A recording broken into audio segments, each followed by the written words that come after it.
Hello and welcome to another ARC review. This being The Standing Stone on the Moor by Allie Cresswell.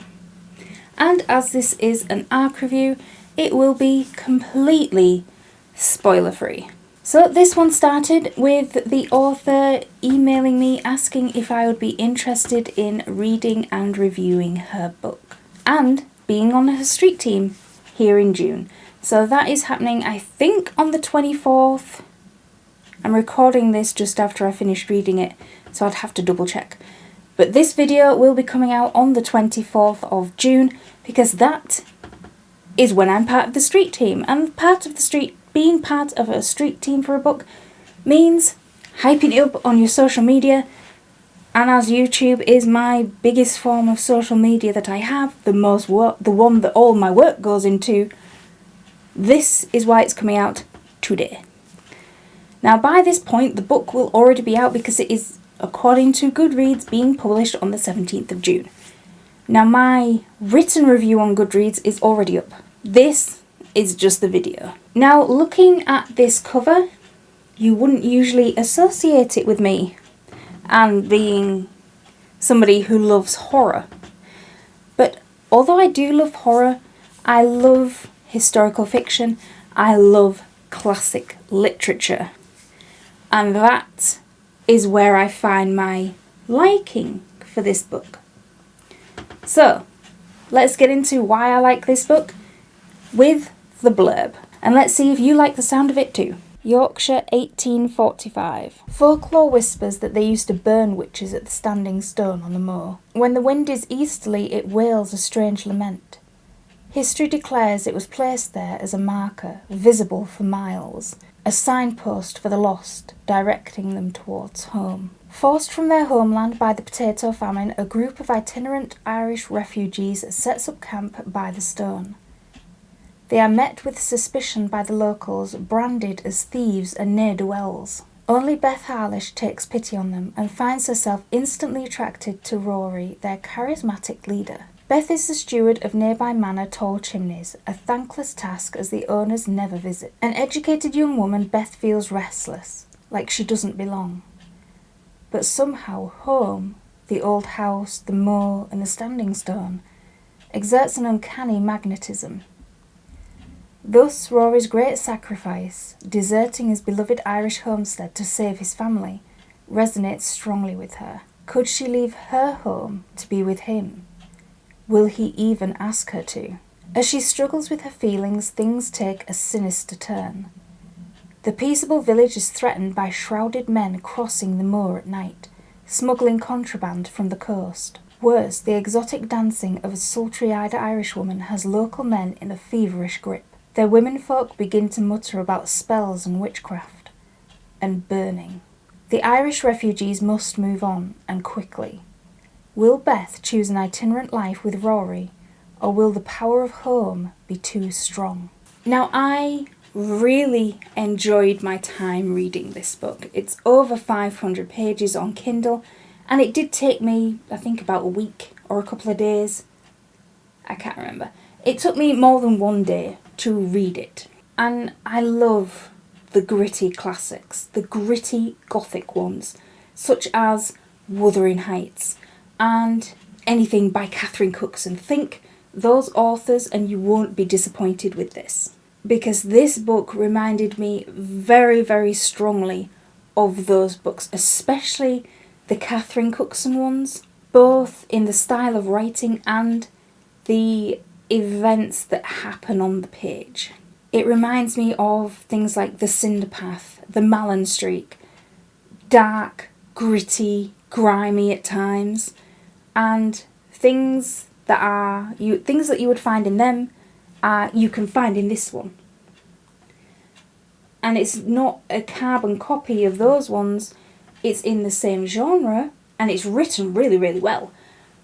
And that's just what it reminds me of. So if you're going into this thinking that it's going to be some romantic, nice place to be, you might find it a bit more gritty than you were anticipating. And that's good, because it works, it fits, and it's wonderful.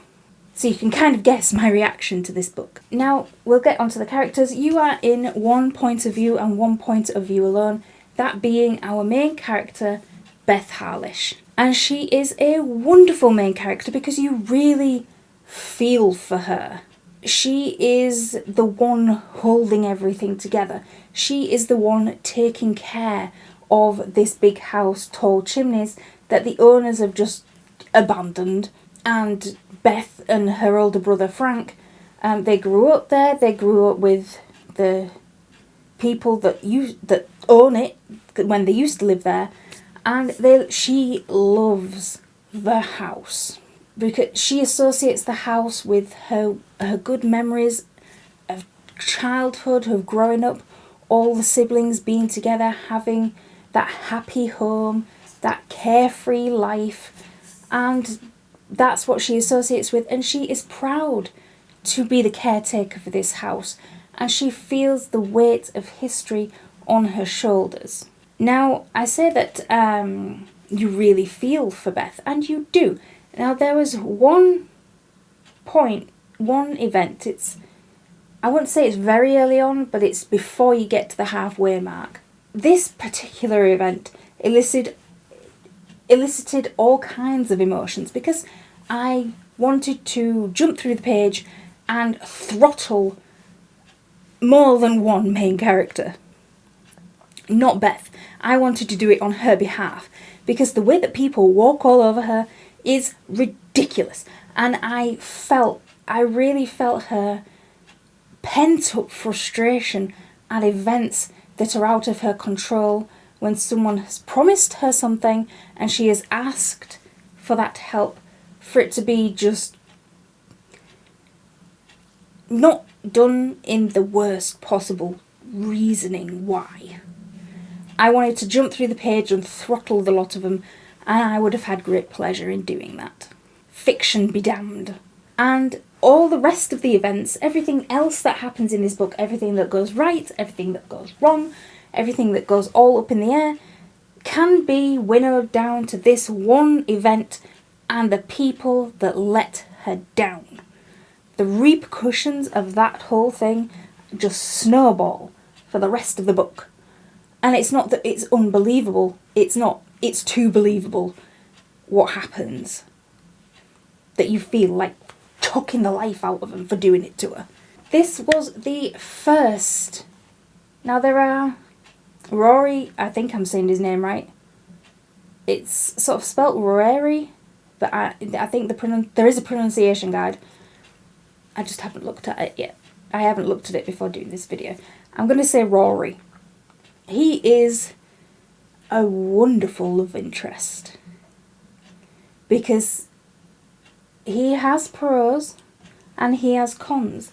And one of the most wonderful things I like about Beth and being in her head is that she doesn't go all swooning for a nice smile and dark eyes and mystery. She goes in with her eyes fully opened. And she, even at the beginning, she knows the pros and she knows most of the cons. I mean, she finds out a few more of both further down the line, but she's able to see them for what it is and weighs them up logically, which is refreshing in a female main character. Thank God. Now, this is the first book by this author that I have read, and I loved it. I was really happy with it. We got to the end and it was done, and I really, really liked it. And then there's an author's note at the end.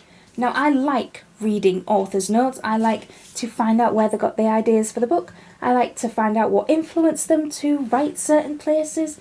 Yeah, I find them really interesting to read, so I read it. And that was a mistake. If this is the first book that you read from this author, don't read the author's note at the back until you've read the other books that are kind of in this series. Because in the author's note, it alludes to what happens to these characters, because these characters turn up in the prologue of a previous book and what happens to them. And because they show up in a prologue of a previous book, the author didn't feel that she could retcon that in this one. And part of me wishes she had done. But part of me I kind of respect it, because I know that if I wrote a series, I wouldn't feel right about retconning something that I've written a decade earlier. So although I don't like it, I do respect it. Now, I keep saying that this is a series, and I didn't know it was a series going in. I only realised it was a series on reading this author's note. Then fully going into panic mode, because I was thinking that I'd picked it up halfway through. And yes, I have. But it's not a series that's like book 1, book 2, book 3, rigid. It's kind of... The best way I can explain it is it's written out of order to its timeline. So the last book in the timeline, from what I can gather, is called Tall Chimneys, but it was the first book she wrote.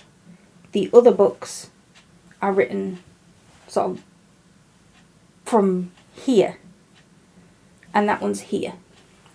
This one is the one before this one. The only thing I can think of to kind of get across how, because I don't think I'm explaining it very good, is kind of what George Lucas did with Star Wars. We got episode 4, 5 and 6, and then we got 1, 2 and 3, and then we got 7, 8 and 9. So the timeline's all out of order, but you kind of get where it's going. And it's not to its detriment either. This is perfect as a standalone because I haven't read the other ones. I'm going to, because I like the writing of this one. But you don't have to read those ones to enjoy this one. Just don't read the author's note at the end if you're going to plan on reading them ones. So yeah, I really liked this book. It got 4 stars from me. Will I read the other books in the series? Yes, I will. I'm determined to, because I really liked this one. I liked where it was set. I liked the content.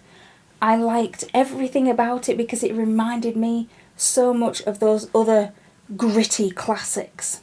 And it's set in Yorkshire. So yeah.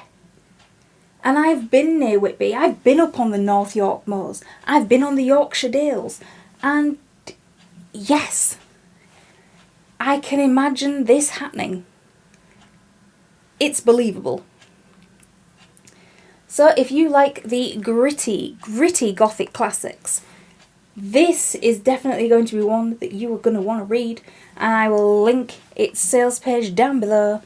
Check out my other videos on this channel, so let me know your thoughts down in the comment section below, and as always, like this video, subscribe to my channel so you can hear more of my ramblings on books that I like and books that I don't, and as always, keep reading.